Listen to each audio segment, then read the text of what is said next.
세례 요한이 구약의 많은 위인들과 비교해서 그렇게 위대한 사람이라고 생각하지 않을지도 모릅니다. 요셉이나 다윗처럼 큰 고생을 하지도 않았고 모세나 엘리야처럼 큰 기적을 일으키지도 않았습니다. 성경에 잠시 등장했다가 사라진 세례 요한은 사람들에게 주목을 별로 받지 못할지도 모릅니다. 그러나 예수님은 노아, 아브라함, 요셉, 모세, 다윗, 사무엘, 엘리야 등 구약의 어떤 사람보다 더 위대한 인물이라고 말씀하셨습니다.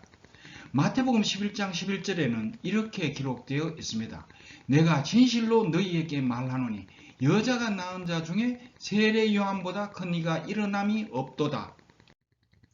왜 세례 요한이 구약에서 가장 위대한 인물인지를 이해하려면 우선 창세기 3장 15절에서 여자의 후손과 뱀의 후손은 누구이며 왜 원수가 되는지 알아야 합니다.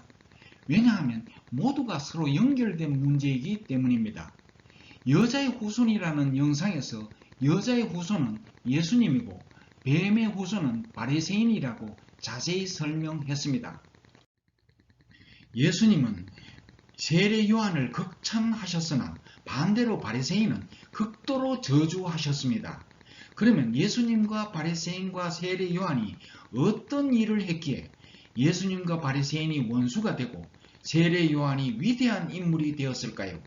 이것은 매우 중요합니다. 왜냐하면 지금도 많은 사람들이 예수님의 원수인 바리새인 노릇을 하고 있기 때문입니다. 예수님과 바리새인과 세례 요한이 각각 어떤 일을 했는지를 알려면 우선 구약 성경의 전체 모습을 대충 알아야 합니다. 구약의 하나님은 까다롭고 무섭고 잔인할 뿐만 아니라 이방인인 우리와는 아무 관계가 없고 이스라엘 민족만을 위한 신처럼 보입니다. 구약 성경에는 예수님이 전혀 보이지 않습니다. 그래서 구약 성경은 신약 성경과 아무런 관련이 없는 것처럼 보입니다. 그러나 구약 성경은 숨은 그림 찾기와 비슷합니다.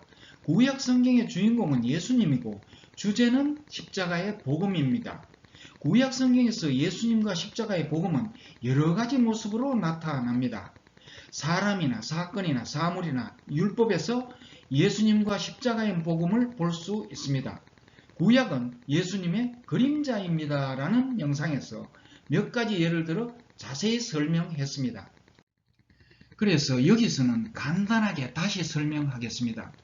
햇빛이 비치는 곳에 사람이 서면 햇빛 반대편에 그림자가 생깁니다. 왼팔을 움직이면 그림자 하나가 움직입니다. 움직이는 그림자의 주인이 바로 왼팔입니다. 그 그림자는 왼팔을 묘사합니다. 그러므로 그 그림자를 보면 왼팔의 모습을 대충 알 수 있습니다. 이와 같이 구약의 율법들은 예수님과 십자가 복음의 그림자입니다.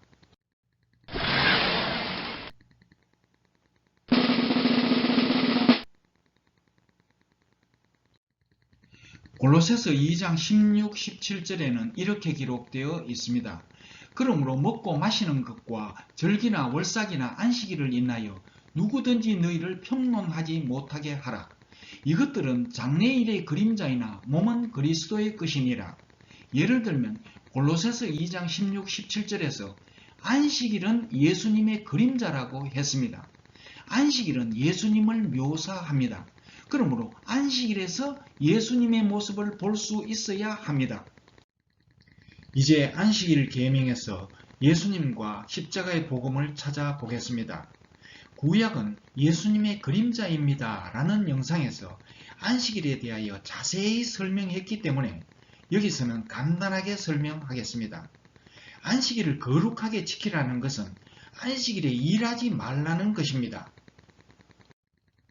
출애굽기 31장 15절에는 이렇게 기록되어 있습니다.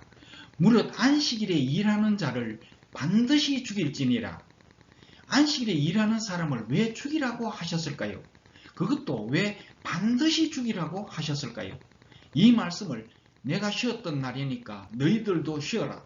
감히 내 명령을 어기는 자가 있으면 반드시 죽여라 라고 생각한다면 어떤 사람에게는 하나님이 까다롭고 무자비하고 미친 폭군처럼 보일지도 모릅니다.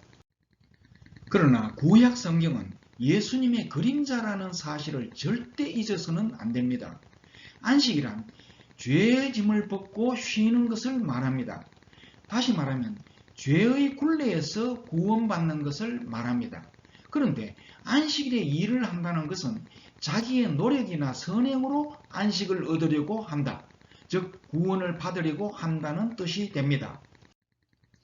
안식, 다시 말해서 구원은 우리의 노력으로 얻는 것이 아니고 하나님의 선물입니다. 에베소서 2장 8절 9절에는 이렇게 기록되어 있습니다. 너희가 그 은혜를 인하여 믿음으로 말미암아 구원을 얻었나니 이것이 너희에게서 난 것이 아니요 하나님의 선물이라. 행위에서 난 것이 아니니 이는 누구든지 자랑치 못하게 함이니라. 안식일에 일하는 사람을 죽이라는 것은 사람의 노력이나 선행으로는 구원을 받을 수 없다라는 뜻입니다. 반드시 죽이라는 것은 자기 노력으로 구원을 받는 것은 절대 불가능하다는 뜻입니다. 이것은 십자가의 복음을 묘사한 그림자입니다. 그러므로 안식일을 거룩하게 지키라는 계명은 예수님의 그림자입니다. 구약 성경에서도 가장 대표적인 예수님의 그림자입니다. 출애굽기 31장 13절에는 이렇게 기록되어 있습니다. 너희는 나의 안식일을 지키라. 이는 나와 너희 사이에 너희 대대의 표징이니 나는 너희를 거룩하게 하는 여호와인 줄 너희로 알게 함이라. 이것을 쉽게 설명해 보겠습니다.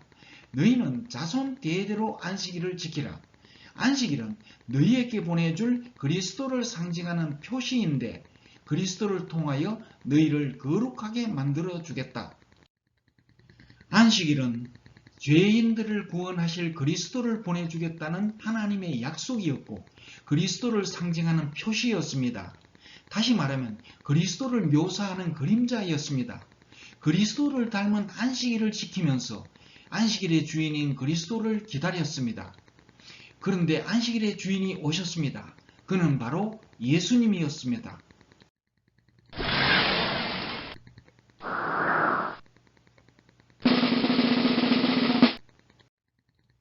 마태복음 12장 8절에서 예수님은 자신이 안식일의 주인이라고 하셨습니다. 그러므로 예수님을 믿고 영생을 얻은 사람은 더 이상 안식일을 지킬 필요가 없습니다. 왜냐하면 그림자는 그림자의 주인까지만 존재하기 때문입니다. 그림자가 그림자의 주인인 실체를 만나면 없어집니다. 그 이후로는 그림자가 절대 존재하지 않습니다. 구약의 안식일은 예수님의 그림자이므로 예수님이 오시기까지는 안식일을 지켜야 했습니다. 그러나 이제 그림자의 주인이 왔으므로 그림자인 안식일은 없어져야 합니다. 갈라디아서에서도 이제 안식일을 지키지 말라고 하셨습니다. 갈라디아서 4장 10절과 11절에는 이렇게 기록되어 있습니다. 너희가 날과 달과 절기와 해를 삼가 지키니 내가 너희를 위하여 수고한 것이 헛될까 두려워하노라.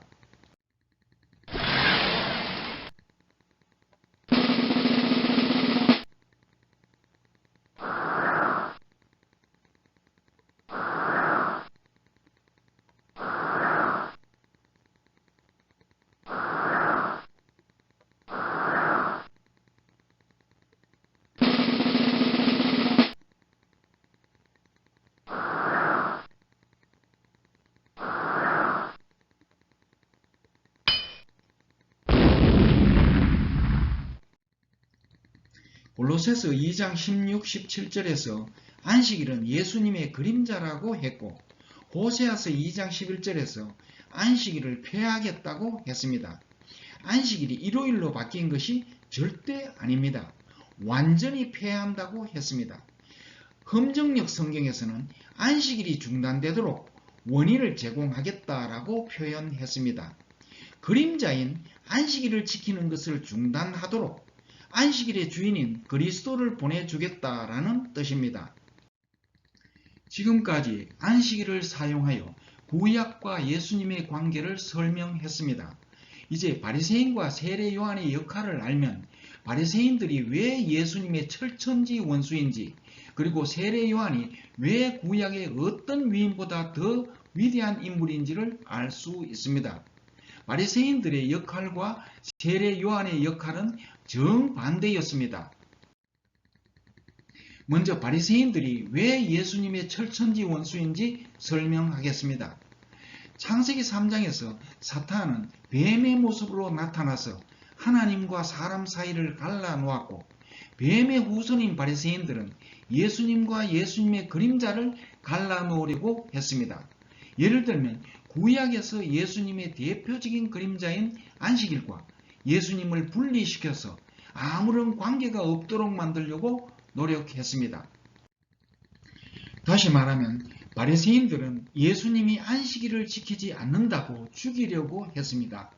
바리새인들은 예수님이 안식일의 주인인 것을 부인한 것입니다.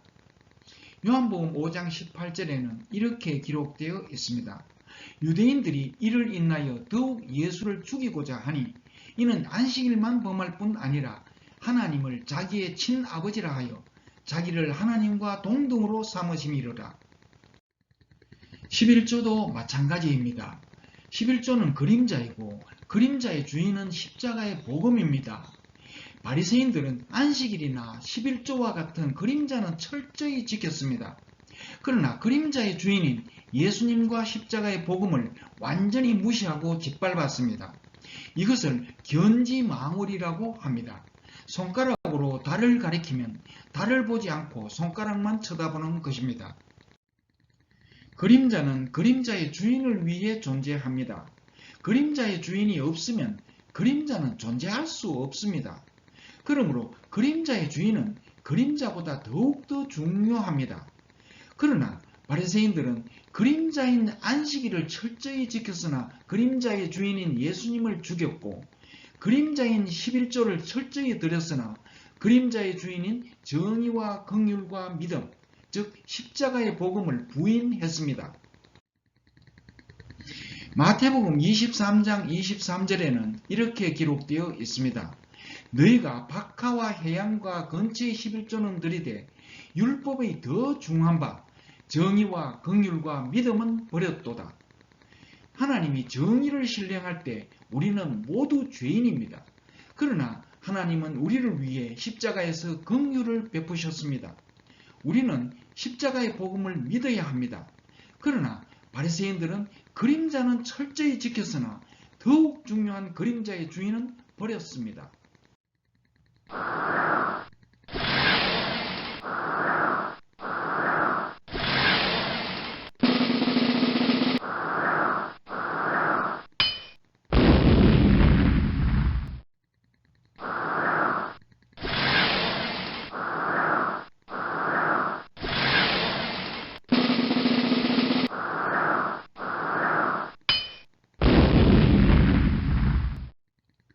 예수님이 안식일의 주인이라는 것을 바리새인들은 부인했습니다. 예수님은 안식일의 주인이 아니라는 말은 예수님은 구세주가 아니라는 뜻입니다.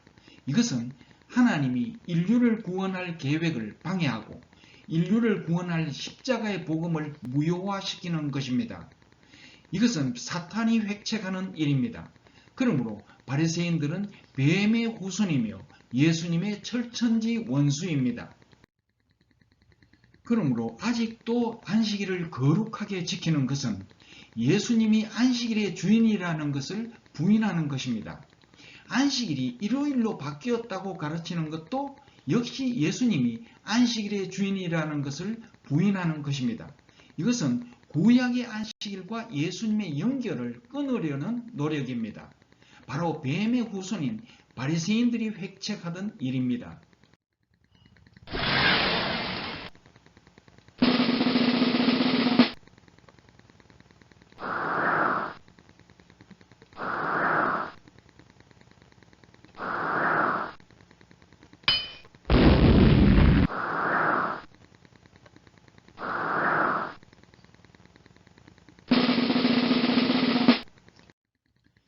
바리새인은 하나님을 가장 잘 믿는 훌륭한 신앙인이라고 모두가 인정했지만 사실은 어떤 미친 어미와 같습니다. 아기는 어디로 내동댕이 치고는 포대기만 껴안고 깨춤추는 꼴입니다. 예수님 시대에는 바리새인들이 그러했고 중세에는 로마 가톨릭이 그러했습니다. 예수님이 안식일의 주인이라는 것을 부인하는 뱀의 후손이 지금은 전혀 없을까요? 절대 아닙니다. 이제 세례 요한에 관하여 알아보겠습니다. 세례 요한은 바리새인들을 독사의 자식이라고 부르며 바리새인들의 정체가 창세기 3장 15절에서 언급한 뱀의 후손임을 밝혔습니다.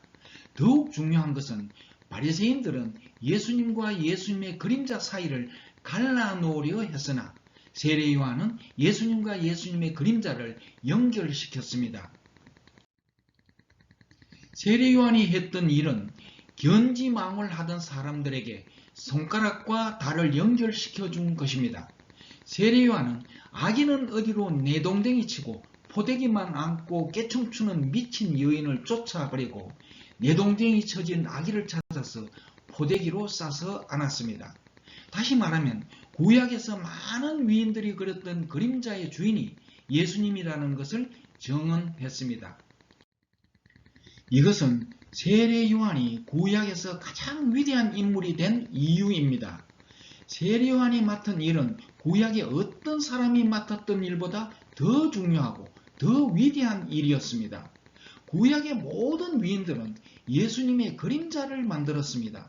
그들은 온갖 고생을 하고 핍박을 받으면서 앞으로 오실 구세주의 모습을 여러 가지 그림자로 표현했습니다. 그러나 그 모든 그림자를 예수님과 연결시키지 않으면 그 모든 그림자는 아무 필요가 없습니다. 세례 요한은 그 모든 그림자와 예수님을 연결시켜서 예수님이 구세주라는 것을 정언했습니다. 요한복음 1장 29절에는 이렇게 기록되어 있습니다. 보라, 세상 죄를 지고 가는 하나님의 어린 양이로다. 세례 요한의 이 말 한마디는 구약의 어떤 위인들이 행했던 어떤 위대한 일보다 더욱 위대한 일이었습니다.